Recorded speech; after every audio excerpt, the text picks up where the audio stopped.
Belle Dingle received a letter in the post during tonight's episode of Emmerdale, which confirmed some huge news about her ex Tom King.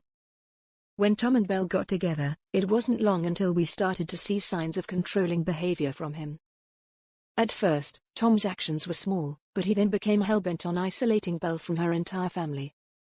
Over the next year, Tom was responsible for installing security cameras in the house, tracking Belle's every movement, physically and mentally abusing her, as well as pretending her dog Piper had died in an attempt to get close to her again.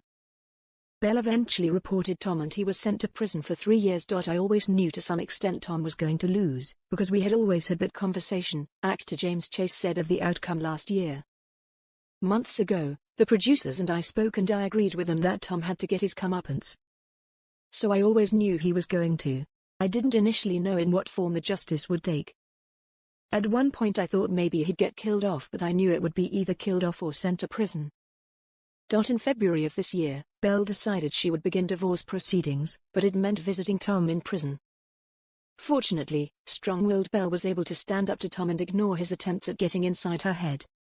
Since then, Belle has worked hard on her healing journey, and has even started running Take a Vow in the wake of Layla and Susie's deaths. In tonight's episode, Belle and her family arrived at home farm for Lydia's birthday party. She had a letter addressed to her but hid it in her bag, not wanting to draw any attention to herself on someone else's big day. As time ticked on and the Dingles became tipsier, Chaz found the letter and wanted to know what it was. In front of Chaz, Mandy, and Paddy, Belle revealed that she has got confirmation the divorce process is very nearly over. The trio were thrilled for Belle, but she was adamant she didn't want to celebrate on Lydia's birthday.